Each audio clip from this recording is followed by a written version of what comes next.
Hello everyone, my name is Bharat Tyagi, Faculty of Physics, PP Swani Center for Excellence. Okay, next topic in this chapter, dual nature, is photo cell.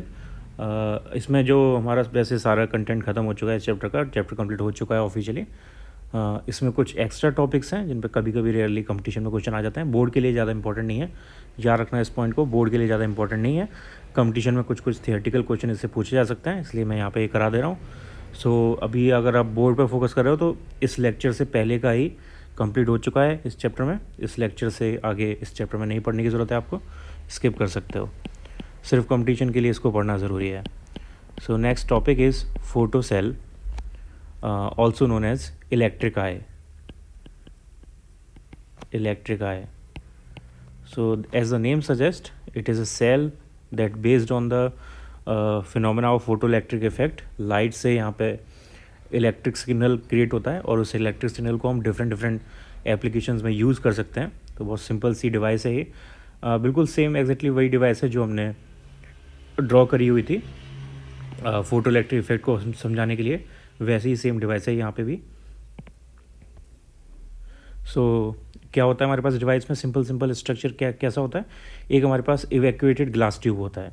तो यहाँ पे वो evacuated glass tube almost Oval shape का होता है. वैसे different shapes में भी ये डिवाइस बनती है. मैं एक जनरल इसकी कंस्ट्रक्शन दिखा रहा हूँ. तो ये एक इवैक्यूएटेड ग्लास ट्यूब है और इसके अंदर एक एनोड होगा, एक कैथोड होगा. कैथोड से निकलेंगे, कैथोड एमिटर की तरह काम करेगा, वहाँ से इलेक्ट्रॉन निकलेंगे. और एनोड कलेक्टर की तरह काम करेगा, वहाँ पे इलेक्ट्रॉन्स रीच होंगे. सो यहाँ पर एक एमिटर है हमारे पास. This is the emitter.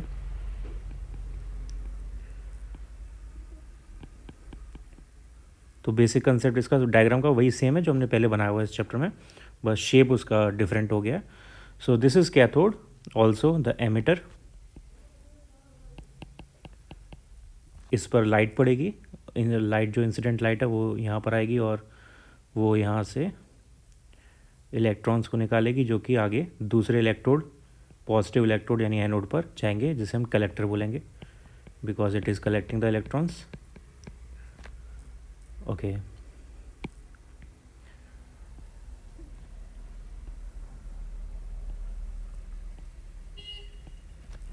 This is incident light of required photons and so on. Okay, now to make these electrodes negative and positive, you have to connect these with a battery system. So इनको हम एक battery system से connect कर देंगे.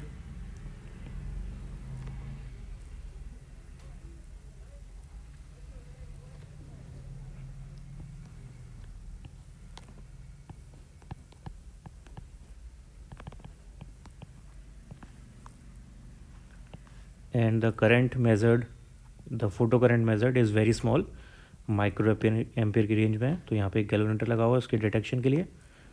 ये इसका circuit बन जाएगा. थोड़ा सा करेक्शन और कर सकते हैं इसमें. ये वोल्टेज जैसा रिक्वायर्ड है उस हिसाब से हम कनेक्ट करेंगे. तो यहाँ पे मैं पॉइंटर लगा देता हूँ. जैसा भी वोल्टेज हमें रिक्वायर्ड है गिवन मटेरियल के हिसाब से, वैसे हम यहाँ पे कनेक्ट कर लेंगे. तो this is the diagram for this photo cell. यहाँ पे ये बैटरी है, high tension battery.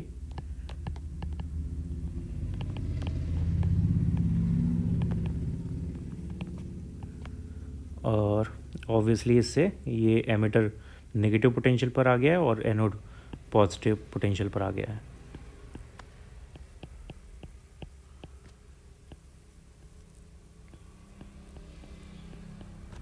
So the electrons, photo electrons will move forward. Okay, तो सेम डायग्राम है, चेक कर लिया हमने. ये इसका सिंपल डायग्राम है.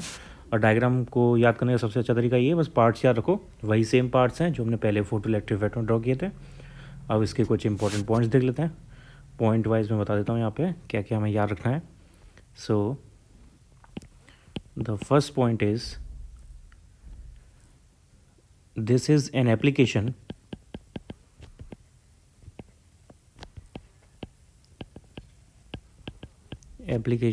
of photoelectric effect. photoelectric effect. Second point, it is used in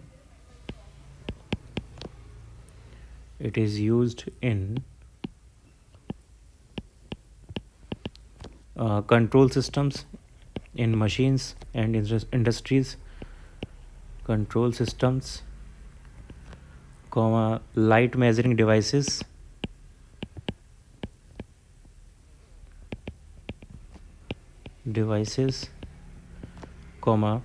electronic ignition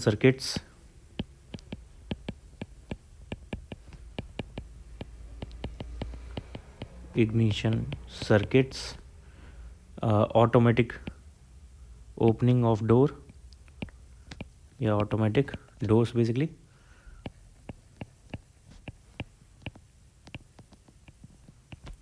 or detection of traffic,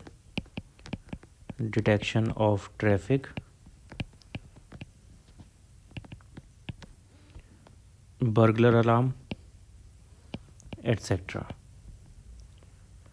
तो principal इसका बहुत सेम है, सिंपल है. दैट प्रिंसिपल इज़ के अगर इस पर लाइट पड़ रही है तो यहाँ पे सर्किट कंप्लीट होगा, अगर लाइट ब्लॉक हो जाएगी तो सर्किट कंप्लीट नहीं होगा. तो इस इंफॉर्मेशन को as we can use as signal.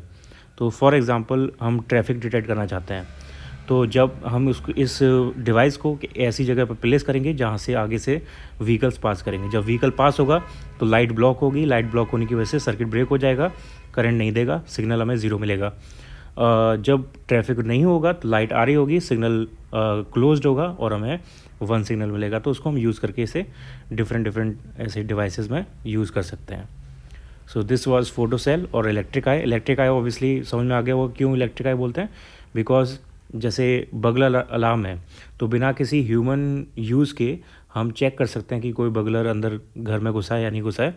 So it is working as an eye, है ना, but it is not a biological eye. It is working on an electrical system. That is why it is called electrical eye. Okay, next and last topic of this chapter is, and also this is not for boards. So boards के लिए specifically इसको neglect कर देना है. It is Davison and Germer experiments.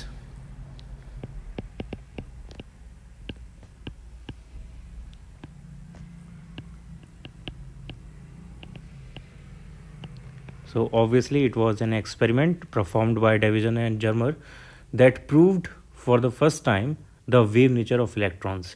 हमने इस chapter पढ़ा हुआ है ड्यूअल नेचर. इलेक्ट्रॉन्स के पास वेव नेचर होता है, मैटर पार्टिकल्स के पास वेव नेचर होता है. तो वो इलेक्ट्रॉन्स का जो वेव नेचर प्रूव करने वाला पहला मेजर एक्सपेरिमेंट था वो ये एक्सपेरिमेंट है. तो यहाँ पे कुछ थियोरेटिकली पूछा जा सकता है कॉम्पिटिटिव क्वेश्चन में, बोर्ड के लिए से पढ़ना ज़रूरी नहीं है. ओके, डायग्राम पहले समझते हैं इसका, फिर आगे थियोरी देखेंगे इसकी.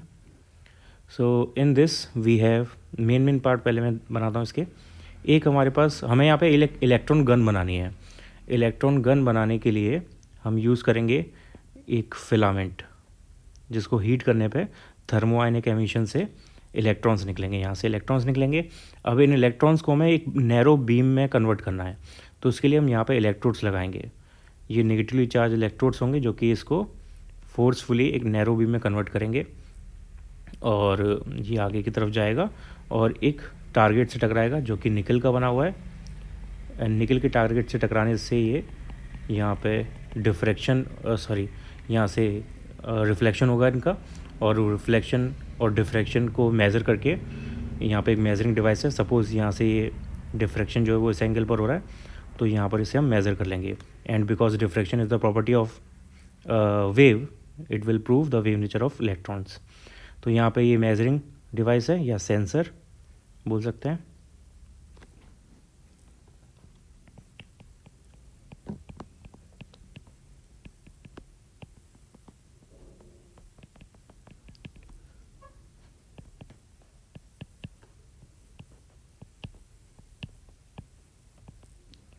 ओके, तो ये हमारे पास मेन पार्ट्स आ गए. फिलामेंट को हमें गर्म करना पड़ेगा, हीट करना पड़ेगा फॉर थर्मोआयनिक एमिशंस. तो इसको हम एक बैटरी से कनेक्ट करेंगे और इस बैटरी को हम लो टेंशन बैटरी बोलते हैं, क्योंकि इसके लिए हमें ज़्यादा वोल्टेज की ज़रूरत नहीं है।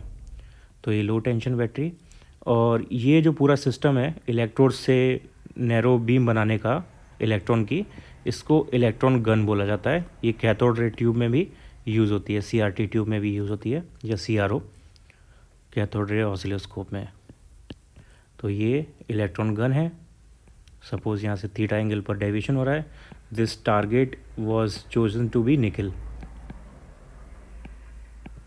निकल टारगेट है, और ये पूरा सिस्टम जो है एक वैक्यूम चैम्बर के अंदर रखा हुआ है। So this whole system is placed in a vacuum chamber.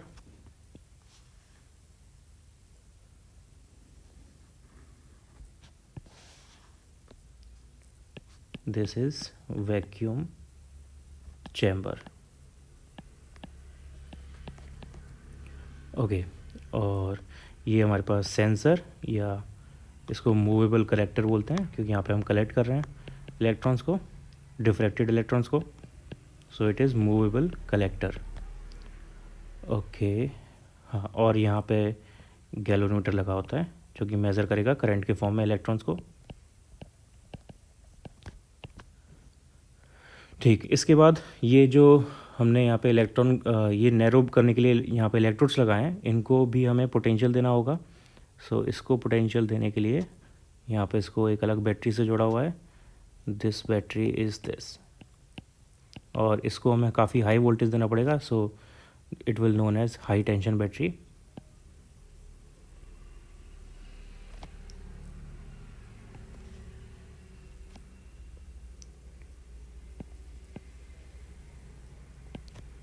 This is high tension battery. Okay, so ये सर्किट है। हाँ, इसमें ये फिलामेंट, ये हमारे पास इलेक्ट्रोड्स हैं जो कि बीम को नैरो कर रहे हैं। ये इलेक्ट्रॉन बीम है, एंड दिस इज़ टारगेट। ठीक है, मैं पहले थोड़ा वर्किंग सिंपल लैंग्वेज में समझा देता हूँ। यहाँ पे ये जो फिलामेंट है एफ, इसको हमने हीट किया लो टेंशन बैटरी को यूज़ करके, जिससे इससे इलेक्ट्रॉन्स निकले, लेकिन वो इलेक्ट्रॉन्स सारी डायरेक्शंस में निकल रहे हैं। तो उन इलेक्ट्रॉन्स की हम एक बीम बनाएंगे। वो बीम बनाने के लिए हम यहाँ पे इलेक्ट्रोड्स को यूज़ करेंगे, जो उसको थिन करेगा, नैरो करेगा। वो बीम आगे जाएगी, एक निकल टारगेट से टकराएगी, उसके बाद डिफ्रैक्शन होगा। उस डिफ्रैक्शन के बाद हम डिफरेंट एंगल्स पे इलेक्ट्रॉन्स, डिफ्रैक्टेड इलेक्ट्रॉन्स को कलेक्ट करेंगे बाय यूजिंग मूवेबल कलेक्टर। और उसमें गैल्वेनोमीटर लगा हुआ है जो कि जो इलेक्ट्रॉन्स आ रहे हैं वहाँ पे उनकी करंट को मेज़र करके वो बता देगा कि कितने इलेक्ट्रॉन्स कितने एंगल पर डिफ्रैक्ट हो रहे हैं। And because diffraction is the property of a wave, it will prove the wave nature of electrons. और ये फिलामेंट जैसे बल्ब में होता है वैसे ही टंगस्टन से बना हुआ है,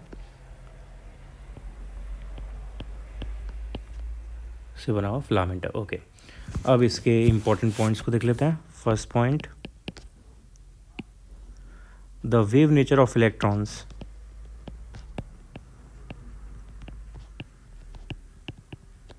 was first experimentally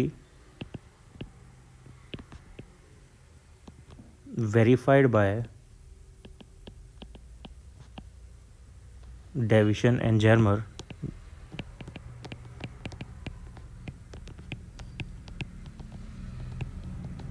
in 1927 and by Thomson, G.C. Thomson. I think मैं इनका पूरा नाम भूल रहा हूँ। G.C. थॉमसन शायद इनका नाम था। ये J.J. थॉमसन नहीं है, ये उनके ये दूसरे साइंटिस्ट हैं। By this is not J.J. Thomson. in 1928 for which he won a Nobel Prize in 1937। और ये नोबेल प्राइज़ थॉमसन और डेविसन दो लोगों को मिला था। uh,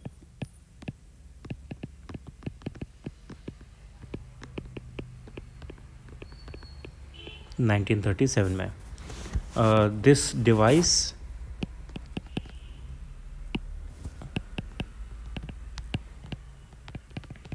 consists of filament, tungsten filament of a tungsten filament F coated with barium oxide, comma an electron gun, comma a low voltage battery to heat the filament, जिसको हम लो tension battery बोलते हैं, LT diagram में show किया हुआ है, comma, हाँ okay, the electrons emitted by filament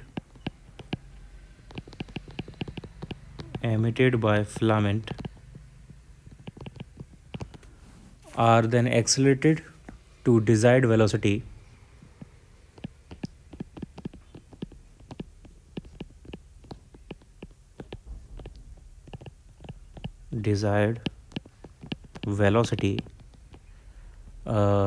by a high voltage battery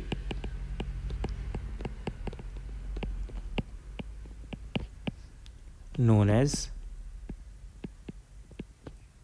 high tension battery HT, then passed through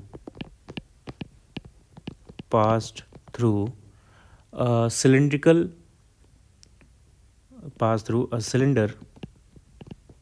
cylindrical structure to a cylindrical structure with fine holes to make a thin beam,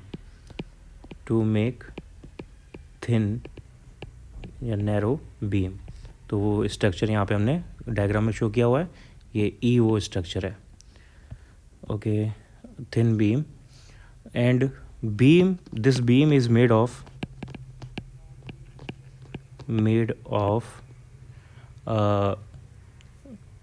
electrons and make fall to a target that is a nickel crystal,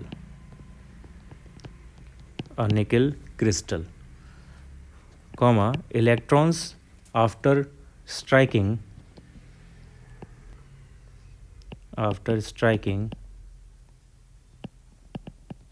scatters in all directions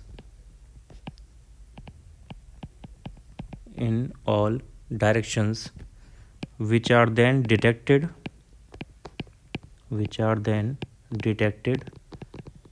by a movable collector.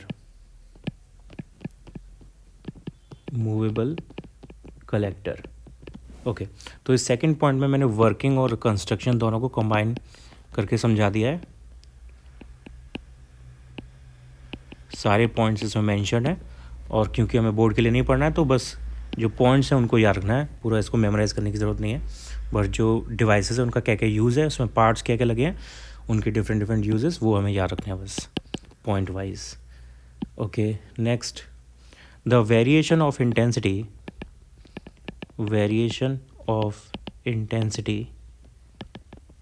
I of scattered electrons with the angle of scattering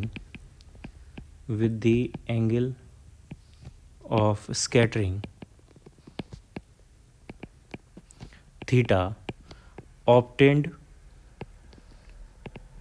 is obtained for different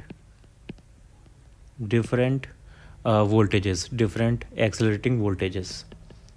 तो जो high tension में हमने voltage लगाया उसकी value को हम different change करके उनके लिए थीटा और आई का रिलेशन निकालेंगे, वेरिंग रिलेशन voltages.